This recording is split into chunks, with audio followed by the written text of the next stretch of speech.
सही एमएलए साहब है, हाँ। जो मंत्री जी है, उनकी मतलब यहाँ दखल आ रही है। कल 1 लाख प्लस डीएनटी समाज समुदाय के लोग यहाँ पे आएंगे। कान खोल के सुन लो, चाहे आप टेंट उखाड़ के ले जाओ या कुछ भी कर लो, हमें ये डीएनटी समुदाय धरती पे ही होता है। नमस्कार, राम राम सा। अभी मैं हूँ बालराई में। मैं बालराई में क्यों हूँ? क्योंकि आपको पता है कल डीएनटी समाज का बहुत बड़ा आंदोलन होने वाला है, यानी कि चक्का जाम होने वाला है। और अभी से ही देखो तैयारियां जोरों शोरों से चल रही है। पीछे आप टेंट देख रहे हैं, बहुत बड़े क्षेत्र में यहाँ पर टेंट लगा है। और पीछे जो बालराई वाला जो हाईवे आपको दिख रहा है, और खूब सारे समाज बंधु अभी से यहाँ पे तैयारी में लगे चुके हैं। कल जब समाज बंधु यहाँ आएंगे, पहले यहाँ मीटिंग होगी और फिर बाद में किस प्रकार से ये जो चक्का जाम वाला कार्यक्रम रहेगा, आइए यहाँ के लोगों से जानते हैं। राम राम शाह, क्या नाम है आपका? मेरा हरमल रेवरी है। अच्छा। मैं शाहपुरा बिलवाड़ा से आया हूँ। अच्छा। और हम यहाँ पर शांतिपूर्ण महापड़ाव के लिए आए हैं। प्रशासन से अनुमति लेना चाह रहे हैं, पर प्रशासन यदि नहीं दे रहा है। अभी बात करेंगे, भी कलेक्टर साहब शायद दे देंगे अनुमति। अच्छा। मेरी बात हुई बीकू सिंह जी, शिवलाल सिंह जी से। अभी प्रेस कॉन्फ्रेंस चल रही है और हम शांतिपूर्ण आंदोलन करेंगे। अच्छा। किसी प्रकार की हिंसा में विश्वास नहीं रखते हैं। 5 लाख लोग हमारे जोधपुर में आए थे और वहाँ पर भी हमने बहुत ही सौहार्दपूर्ण तरीके से आंदोलन किया था। यहाँ पर पाली है, चाहे जोधपुर है, चाहे वो बिलवाड़ा का आंदोलन है, बहुत ही शांति से, शांति प्रिय हम लोग हैं। प्रशासन को ये चाहिए कि उनको अनुमति देनी चाहिए। लोकतांत्रिक व्यवस्था है और उसमें यदि किसी की आवाज़ को दबाएंगे तो और मुखर होगी, और प्रशासन ये नहीं करे कि वो इस आंदोलन को और उग्र करे। यहाँ पर बहुत बड़ी व्यवस्था आप लोगों की, बहुत बड़ा टेंट लगाया है। कितने क्या लोग आने की उम्मीद है? हम लगभग ये मान के चल रहे हैं कि हमें 1 लाख लोगों की व्यवस्थाएं हमने की है। जैसी भी व्यवस्था होगी हमारे लोग आएंगे। हाँ। और प्रशासन यदि नहीं देगा तो भी हम चाहे टेंट हटा देंगे तो भी हम यहीं खड़े रहेंगे, यहीं सम्मेलन करेंगे, हमारा महापड़ाव यहीं डालेंगे। अभी जैसे बहुत सारे लोग हैं, अपन डीएनटी लिख रहे हैं, लोगों को पता ही नहीं है कि डीएनटी है क्या। डीएनटी मैं आपको ये बताऊं कि आपके समय सीमा तो नहीं है। नहीं है। हाँ, जो विमुक्त, घुमंतु और अर्ध घुमंतु समाज है, जिन समाजों को जराइम पेशा, अंग्रेजों ने जराइम पेशा घोषित किया था, आज हम भारत देश के नागरिक हैं और आज भी हमें हमारे साथ वही मोहर लगा रखी है। तो अब इन लोगों को तो आरक्षण मिला नहीं।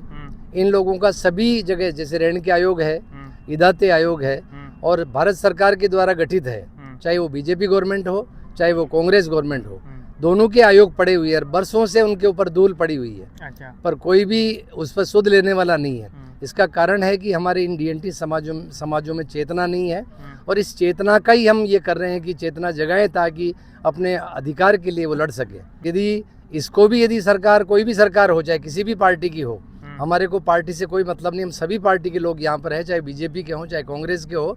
हम पार्टी निरपेक्ष होकर के समाज हित में ये कदम उठा रहे हैं। इसलिए सरकार को हमारी भावना समझनी चाहिए, हमारी मंशा समझनी चाहिए। और लोक कल्याणकारी सरकार होती है, उसे कोई न कोई प्रजा के हित में निर्णय लेना चाहिए। उसका दमन यदि किया जाता है तो ये उचित नहीं है, नैतिक नहीं है। बिल्कुल। इससे पहले भी डीएनटी समाज ने जयपुर में आंदोलन किया, उसका क्या रेस्पॉन्स रहा? अभी जैसे सरकार को बातें नहीं मानती है तो क्या ये आंदोलन लगातार चलेगा? क्या कुछ? बिल्कुल लंबी लड़ाई है, हम इससे पीछे हटने वाले नहीं है। आज भले ही कितना भी प्रशासन हमारा दमन करे, ये जितना दमन करेंगे उतना ही आंदोलन उग्र होगा। बिल्कुल। और भी खूब सारे समाज बंधु यहाँ पे आए हैं। बीजोवा से हमारे सरपंच साहब भी है। क्या कहना चाहेंगे कल के कार्यक्रम को लेकर? पहले तो मैं आपके सभी दर्शकों को धन्यवाद अर्पित करता हूँ। हाँ, बिल्कुल। और ये डीएनटी समाज का, पूरे डीएनटी में जितने भी समुदाय है, जैसे 52 समुदाय है, उसमें सभी ज़्यादा से ज़्यादा संख्या में आएंगे। और ये लड़ाई बहुत लंबी है, महापड़ाव, इसका नाम ही महापड़ाव रखा है। अच्छा। कि इसको हम, यदि सरकार हमारी मांगे है जो नहीं मानेगी तो हम और इसको आगे और उग्र आंदोलन में इसको तब्दील करेंगे, ताकि ज़्यादा से ज़्यादा मैं आप सभी, आपके माध्यम से सभी दर्शकों को ये कहना चाहता हूँ कि आप ज़्यादा से ज़्यादा पधारें और इस महापड़ाव को सफल बनाएं। हमें परमिशन मिले या नहीं मिले, लेकिन ये लड़ाई हम लड़के रहेंगे। बिल्कुल। इनका कहना है कि परमिशन मिले नहीं मिले, लेकिन कल चक्का जाम करेंगे। हाँ। विशेष क्या क्या मांगे हैं जिससे डीएनटी सारे लोग? डीएनटी समुदाय की 10 मांगे हैं। अच्छा। जिसमें बहुत सारी मांगे हैं। अच्छा। जैसे घुमंतु, विमुक्त घुमंतु, अर्ध घुमंतु जातियाँ है। हाँ। उनमें जो मांगे, हमारी 10 मांगे हैं, वो मांगे आपको दे देंगे। अच्छा। लेकिन जो लिखी हुई है मांगे, जो सार्वजनिक है, हमने पहले पाली जिले से इसकी शुरुआत की थी। पाली में आंदोलन किया, जोधपुर में आंदोलन किया, फिर जयपुर में किया, फिर भीलवाड़ा में किया, और फिर अब ये महापड़ाव रखा है। अच्छा, और ये महापड़ाव यदि मांगे नहीं मानेंगे तो और लंबा चलेगा। बिल्कुल। क्या क्या 10 मांगे हैं? हाँ, पहला तो मैं आपको ये कहूँ कि हमारे रेणुका आयोग और इदाते आयोग दोनों सरकारों ने, जो भी पार्टी जो है उन्होंने रिपोर्ट दी हुई है, उन रिपोर्ट को लागू करने के लिए हमारी मांग है कि उसमें 10% आरक्षण है। 10% आरक्षण में हमारा शैक्षणिक आरक्षण है, हमारा नौकरियों में आरक्षण है, हमारा पंचायत जो प्रतिनिधि होते हैं उनमें आरक्षण है, DR, CR, MLA, MP सब जगह हमारा पॉलिटिकल आरक्षण भी है। अच्छा, उसकी हम मांग कर रहे हैं। बिल्कुल। क्यों हम उससे वंचित क्यों हैं? दूसरी मांग हमारी ये है कि घुमंतु परिवार है, सारे पशुपालन व्यवसाय इनका है। बिल्कुल। अब ये बस्ती से बाहर रहते हैं, या तो वन भूमि में है या चरागाह भूमि में है, तो अब इनके मकान बसे हुए हैं। तो अब बरसों से इनकी पीढ़ियां वहाँ गुजर गई, और उनके मकानों पर पीला पंजा चलाने का जो सरकार का आदेश अभी दिया है, एक तरफ तो सरकार ये कहती है कि हमारे यहाँ आपके पट्टे दिए जा रहे हैं, और जब वो जहाँ बसे हुए हैं वहाँ पट्टे नहीं दिए जा रहे, ये आदेश था। और उसमें अभी निकाला कि यदि कोई चरागाह भूमि में कोई पाया गया तो उसका आशियाना जो ढा दिया जाएगा। तो ये दोहरा मानदंड क्यों? तो उनके पट्टे दिए जाएं। तीसरा हमारा ये है कि हम गाँव में रहते हैं, हमें 300 वर्ग गज का जो है जगह दी जाए, एक पशु उसके लिए बाड़े के लिए भी जगह दी जाए। शहरों में रहते हैं तो 100 वर्ग गज की जगह मतलब वहाँ हमारे को दी जाए। हमारे जो बच्चे हैं वो मुख्य धारा से पिछड़े हुए हैं, उनको वैसा वातावरण नहीं मिलता कि वो शिक्षा प्राप्त कर सकें, तो उनके लिए 1000 बच्चों का हमारा ये है कि सरकार अपने खर्चे पर उनको विदेश भेजे।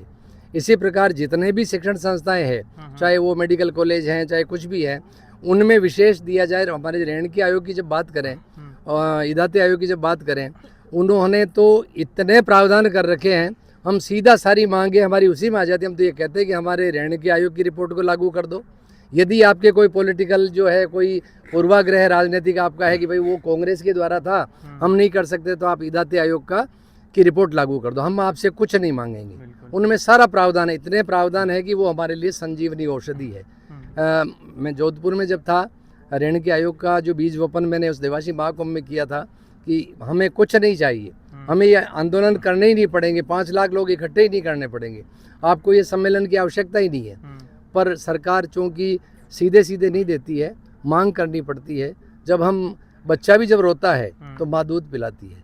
तो मांग कर रहे हैं हम, लोकतांत्रिक तरीके से कर रहे हैं, अहिंसक तरीके से कर रहे हैं, शांतिपूर्ण तरीके से कर रहे हैं। हमारा रेवारी समाज, हमारा DNT समुदाय जो है बहुत ही शांति प्रिय है, हिंसा में विश्वास नहीं रखता है। और हम केवल सरकार को ये कहना चाहते हैं कि आप हमारी मांगे मानो। और ये विरोध भी हमारा जो कहा कि हम महापड़ाव करेंगे, ये उसी के तहत है कि हमारी उपेक्षा की जा रही है, हमारे विषय में संज्ञान नहीं ले रहे हैं। हम बार बार कहीं जाते हैं, हमारा जो है आवेदन या हमारा ज्ञापन होता है, उसको कचरे की टोकरी में डाला जा रहा है। भीलवाड़ा में आंदोलन हुआ, कलेक्टर साहब ने पूरा संज्ञान लिया, सरकार को भेजा है। हम ये जानते हैं कि बहुत सी मांगे राज्य सरकार के अधीन नहीं है, पर हम दिल्ली में जाकर के कैसे आंदोलन करेंगे? अब यहाँ करेंगे, हमारी मांग को दिल्ली भेज दो, जिस संबंधित जहाँ विभाग में है वहाँ भेज दो। इतना तो करना ही चाहिए। सबसे बड़ी बात एक मैं ये कह रहा हूँ आपको, छोटी सी बात है, रेवारी, रायका और देवासी सब पूरी सरकार जानती है, सब पार्टियां जानती है, पूरा बच्चा जानता है कि एक ही कौम है। हमें रेवारी को तो जो पट्टा दिया जा रहा है, रायका देवासी को नहीं दिया जा रहा है। अभी MP में एक आदेश निकाला, गाडरी जो है उनके गडरिया जितने भी उपनाम है उनका मध्य प्रदेश सरकार ने आदेश निकाल दिया कि एक ही जाति है। ये तो हमारी सरकार निकाल सकती है। हमारे मुख्यमंत्री, माननीय मुख्यमंत्री जी से हमारा आग्रह है कि हमारा एक आदेश तो आप निकालिए। ऐसा क्या पूर्वाग्रह है, ऐसा आपने क्यों ठान रखी है कि हम इनसे मोर्चा लेना चाहते हैं? हम सरकार से मोर्चा नहीं लेना चाहते हैं, और सरकार ऐसी परिस्थितियां पैदा करती है तो फिर सरकार का वो अपना धर्म है। जैसे आज़ादी के 70-80 साल हो चुके हैं, फिर भी DNT समाज अपनी मुख्य धारा से, अधिकारों से वंचित क्यों है? वो इसलिए वंचित है कि इनकी तरफ, इनका मैं आपको बताऊं कि अभी DNT वर्ग के लिए पूरी सीड योजना बनी हुई है। यहाँ से रिपोर्ट गई, नील आंकड़े गए कि कोई भी DNT में मतलब जो है जो पंचायत से जाते हैं उनके आंकड़े नहीं भेजे गए।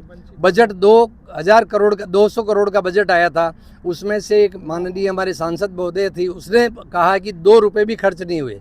जब हमारा खर्च नहीं किया जा रहा तो इनका सुधार कैसे होगा? आर्थिक जब आज सुविधाएं नहीं मिल रही है, और ये यायावर जीवन वाले लोग हैं, पशुपालक जंगलों में रहते हैं। अब इनके लिए यदि बजट आता है और उनको आप सुविधाएं मुहैया नहीं कराओगे तो फिर ये कैसे मतलब मुख्य धारा में आएंगे। बिल्कुल कल आंदोलन में बहुत सारे लोग आ रहे हैं, क्या कहना चाहेंगे यहाँ पे?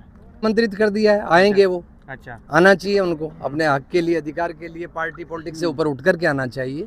ये समाज की लड़ाई है, न ये भाजपा की लड़ाई है, न कांग्रेस की लड़ाई है, न कोई लोक दल की किसी भी दल की लड़ाई नहीं है। समाज या राजनीति से ऊपर उठ करके हमें समाज हित में अपनी आवाज़ बुलंद करनी चाहिए।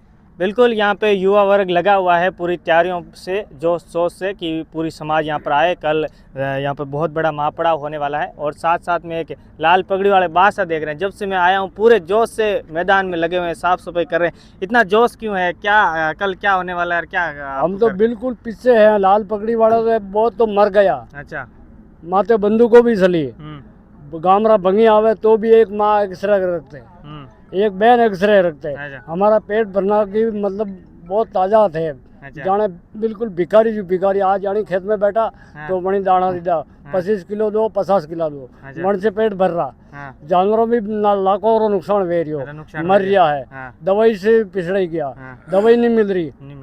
और बाकी है तो विनबाग में तो जाओ, जंगली पड़त भूमि में जाओ, यहाँ के भगो यहाँ थी। अच्छा। भेड़ों के सरने की जगह ही नहीं, रोड पे दो ही फसल तो रोड पे ही चलेगा।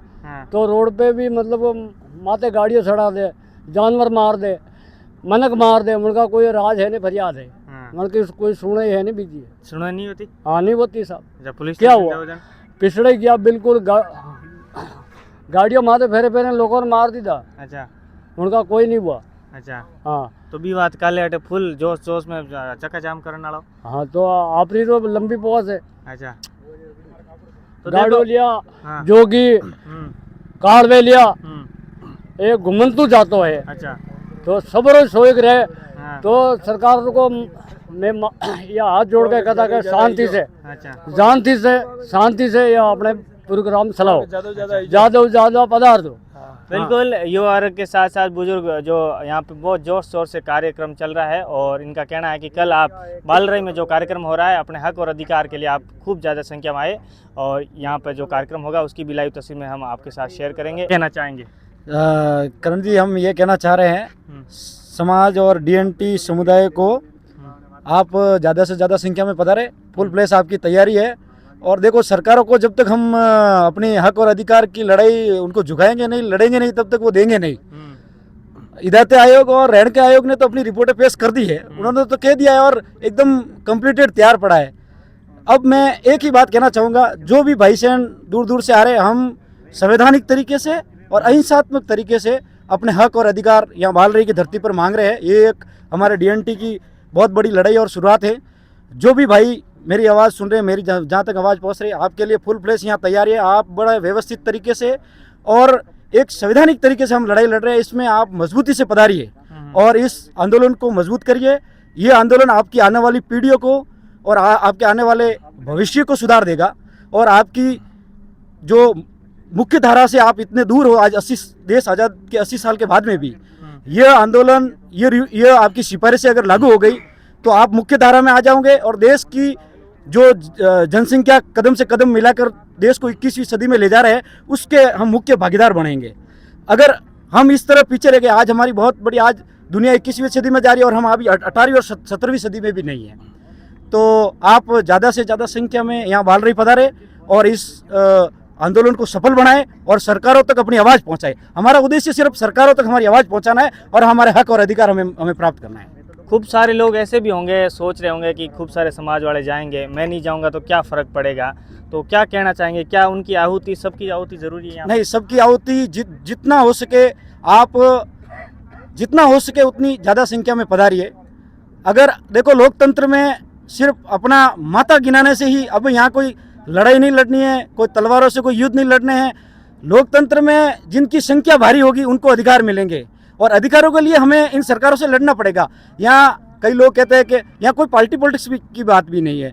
सब पार्टी और विचारधारा के लोग, डीएनटी से संबंधित जितने भी लोग हैं, जो अपने आज देश आज़ादी के बाद से भी हज़ारों साल से शोषित रहे, वंचित रहे, वो लोग यहाँ उपस्थित हुए।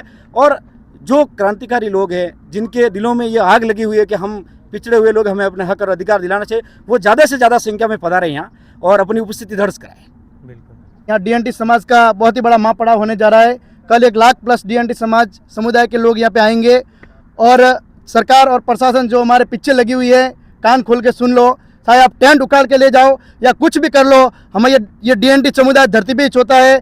खुले जंगलों में आंधी तूफानों के बीच में रहता है। हम डरने वाले नहीं हैं कि न हारे हैं पाव कभी, न हारे हैं पाव अभी, न हिम्मत हारी है, न हारे हैं पाव अभी, न हिम्मत हारी है। देखे हमने कई मुश्किल दौर देखे हैं, हमने कई मुश्किल दौर, सपने अभी बाकी हैं। चाहे कुछ भी हो जाए, लेकिन हम यहाँ पे जो महापड़ाव है वो पूरी तरफ यहीं रहेगा। और जो भी इस चैनल के माध्यम से देख रहे हैं, सभी समाज बंधुओं से निवेदन है कि ज़्यादा से ज़्यादा आपको पधारना है और इस महापड़ाव को सफल बनाना है। सरकार झुकेगी हमारे आगे, जो हमने ठाना है वो करके रहेंगे। आंधी है, तूफान है, ये अपने डीएनटी समाज का बिगुल बच चुका है, तो सबको आना है और इस डीएनटी समुदाय को, ये महापड़ाव को सफल बनाना है। बिल्कुल, युवाओं समाज जिंदाबाद, डीएनटी समाज जिंदाबाद, डीएनटी समाज जिंदाबाद। लाल सिंह जी आप आगे रहो, हम तुम्हारे साथ हैं, लाल सिंह जी आप आगे रहो, हम तुम्हारे साथ लाल हैं। सिंह जी आप आगे रहो। बिल्कुल, ये था बालराई से रिपोर्ट और खूब सारे लोगों में जोश दिख रहा है। क्या कहना चाहेंगे? बाकी सारी बातें तो लगभग हो गई है। हाँ, अभी क्या है कि हमारा 1 तारीख से यहाँ जो व्यवस्था बन रही है, हाँ, इसमें अभी प्रशासन तो दखल डाल रहे हैं ना, हम्म, तो उसमें प्रशासन की गलती नहीं है। वो भी ऐसी जो भावना हमारे जाति के प्रति रख रहे हैं ना, बिल्कुल, तो हम भगवान रघुराम से प्रार्थना करते हैं कि सद्बुद्धि दे, नहीं तो फिर आने वाले टाइम में हम उनको ये परिणाम दे देंगे। बिल्कुल, ठीक है ना। अभी प्रशासन की इसमें कोई गलती नहीं है, हाँ, दखल डाल रहे हैं ना। हाँ, वो यहाँ के जो स्थायी एमएलए साहब है, हाँ, जो मंत्री जी है, उनकी मतलब यहाँ दखल आ रही है। अच्छा, और समाज हमेशा उनके लिए तैयार रहती है, और वही यहाँ मतलब हमारे समाज के लिए यहाँ दखल डाल रहे हैं। प्रशासन की कोई गलती नहीं है यहाँ को दखल डालने में। 4 बजे से यहाँ काम रुका पड़ा है। अच्छा, 1 तारीख से लग रहा था, फिर इतने दिन कहाँ गए थे प्रशासन? अच्छा, स्थानीय एमएलए का दखलंदाजी चल रही है। बिल्कुल, अच्छा, उनका यहाँ गढ़ बांध रहे हैं। उनका ससुराल है, उनका सुपुत्र का ससुराल है, उनका सरपंच है, अच्छा, सरपंच भी उनकी समाज से ही है। तो वो उनका मतलब ये नेटवर्क चल रहा है, और 4 बजे से यहाँ अपना काम रुकाया हुआ है। ये तो आने वाले वक्त भगवान से में, प्रार्थना करते हैं कि उनको सतबुद्धि दे। हाँ, एक टाइम मैंने एक एमएलए साहब ने दखल डाली थी हमारे विजय में, अच्छा, तो उनको पूछ लेना कि परिणाम क्या मिला, और वही यहाँ मिलेंगे। अभी वो पहला जैसा समय नहीं रहा है। बिल्कुल, हमारे जो बूढ़ा लोग हैं ना, वो बहुत कम संख्या में रहे, और हमारी जो जनसंख्या है ना, वो बढ़ गई है। बढ़ गए। ठीक है ना। अभी आने वाला 5-10 साल में मतलब बहुत सुधार होगा, उबाल आएगा। और अभी हमारे जो युवा पीढ़ी है वो समझ गई है, अभी हमारा सब समझ में आ रही है। बिल्कुल, प्रशासन की यहाँ कोई गलती नहीं है, प्रशासन की कोई गलती नहीं है, प्रशासन को कोई तकलीफ नहीं है हमारे से। ठीक है ना। तकलीफ है हमारी सही एमएलए साहब की। बिल्कुल, तो हम भगवान से प्रार्थना करते हैं उनको सद्बुद्धि दे और वो समझा दे, ताकि हमारे को। और रही बात कि हमारा जोधपुर के अंदर इतना बड़ा महाकुंभ हुआ, एक पान का भी नुकसान नहीं हुआ पूरा सिटी के अंदर। ठीक है ना। इतनी पब्लिक आती है तो कहीं छोटा मोटा एक्सीडेंट हो जाता है, कुछ हो जाता है, फिर भी महादेव की कृपा से हम जहाँ भी धरना प्रदर्शन करते हैं ना, शांति प्रिय करते हैं। कल अगर यहाँ कोई अगर नुकसान हो गया ना, तो जिम्मेदार यहाँ के स्थायी एमएलए साहब है, मंत्री जी है। क्यों ये व्यवस्था बिगाड़ रहे हैं, प्रशासन अभी व्यवस्था बिगाड़ रहे हैं। अभी रात हो गई, अब कब मंच बनेगा यहाँ पे? तो फिर वो पब्लिक आएगी, सबको ऐसा ये कम लगेगा क्या? आज मतलब टोटल मिला के 52 सवार का मतलब ये धरना है, मतलब वहाँ आंदोलन है, वहाँ पड़ाव है। तो इतनी समाज यहाँ आएगी तो उनको कितना बुरा लगेगा। फिर वो तो आदमी ऑटोमेटिक अंधा हो जाएगा कि अभी तो जीने से फायदा ही नहीं। भाई सरकार उनको बैठने के लिए यहाँ जगह नहीं दे रही है, तो फिर भारत में रहने से फायदा ही क्या? ठीक है ना भाई। हमारे शुरू से मतलब हम जंगल में रहता है, इतना हम सदियों से दुख देख रहे हैं, यहाँ बैठने के लिए जगह नहीं मिल रही है। तो फिर मतलब आदमी का पूरा लेने के लिए तो शॉर्ट होगा कि नहीं होगा अंदर से। तो फिर कल यहाँ अगर कोई व्यवस्था बिगड़ती है, कोई नुकसान होता है, तो वो यहाँ के स्थायी एमएलए साहब हमारे मंत्री जोराराम कुमावती है, ताकि वो टाइम पे यहाँ पे प्रशासन से बात करें और हमारे जो दखल आ रही है वो दूर करें। हम प्रकृति के पालने में पलने वाले लोग हैं। हमारा जीवन बहुत ही प्राकृतिक है। हमें यहाँ लोकतांत्रिक तरीके से हम ये चाह रहे हैं कि भाई हमारे को यहाँ आप सभा करने दो, और हमारा ये कोई मकसद नहीं है कि हम हाईवे जाम करें। हम तो ये चाहते हैं कि प्रशासन हमारी बात सुने। यदि प्रशासन हमारी बात नहीं सुनता है तो वो आगे का कदम है। पर हम जहाँ पर भी आंदोलन कर रहे हैं, प्रशासन हमारे ऊपर कोई संज्ञान नहीं ले रहा है, और प्रशासन के ऊपर यदि राजनीतिक दबाव है तो ये प्रशासन की कमजोरी है। उनको अपने तरीके से विचार करना चाहिए। हमारे से आके कलेक्टर साहब बात करते हैं उचित जो उनके अधिकार में यही है, मैं जानता हूँ कि वो केवल अपनी हमारी मांगों को आगे फॉरवर्ड कर दे, इसके अलावा उनके पास कोई हमारे पास समाधान उनके पास नहीं है। और मुख्यमंत्री जी जो है उनके अधिकार क्षेत्र में नहीं है, वो प्रधानमंत्री जी को वहाँ पर संप्रेषित कर दे, इसके अलावा इनके हाथ में कुछ नहीं है। पर जब आप कोई राजनीतिक दबाव में आकर के हमारी सभा, हम जंगल में रहते हैं, जंगल में हमारी कोई सुनवाई नहीं है, हमारे पशुपालक के खड़े हुए हैं, इनको वन अधिकारी परेशान करते हैं, इनको पुलिस प्रशासन परेशान करता है। हम बिजोलिया क्षेत्र में गए थे, वहाँ जो चोर लोग रात को सोने नहीं देते हैं और वो पुलिस का और वन अधिकारियों का उन चोरों के साथ साठगांठ रहती है, हमारी बेड़े ले जाते हैं। और हम जब गए वहाँ पर तो इनकी सुनवाई नहीं होती है। जब थानेदार को कहा, दूसरे दिन वो थानेदार जी वहाँ पर गए, उन्होंने बातचीत की, पर वो एक औपचारिकता हो गई कि राष्ट्रीय पशुपालक संघ की टीम आ गई, अध्यक्ष आ गए, तो उन्होंने वो संज्ञान ले लिया, नहीं तो कोई भी इनकी सुनवाई नहीं है। और पशुओं जैसे इनका जीवन है, तो इस बारे में हम भारत माता के पुत्र हैं, भारत माता पे रहते हैं। हम कहते हैं कि माता भूमि पुत्रो एवं पृथिव्या, ये धरती माता हमारी माता है और हम इसके पुत्र हैं। तो फिर हम अभी भी क्या मतलब गुलाम देश में जी रहे हैं क्या? हम आज़ाद भारत में रहते हैं, हमारे भी कुछ मौलिक अधिकार है, हमारे भी मानवाधिकार है। हमारे मानवाधिकारों का यदि आप हनन करेंगे तो फिर उसके परिणाम वो अंडरस्टूड है कि भाई क्या होते हैं क्या नहीं होते हैं। ये मेरा बिल्कुल, यहाँ पे युवाओं में, बुजुर्गों में जोश है और कुछ यहाँ पे लोकल एमएलए साहब के ऊपर भी आरोप लग रहे हैं कि जो प्रशासन के खिलाफ वो कुछ कर रहे हैं। और साथ ही साथ जो कल का दिन है वो डीएनटी समाज के लिए एक उज्जवल दिन होगा, क्योंकि यहाँ पर लाखों की संख्या में डीएनटी समाज के लोग आ रहे हैं अपने अधिकारों के लिए, क्योंकि अब डीएनटी समाज जाग चुकी है।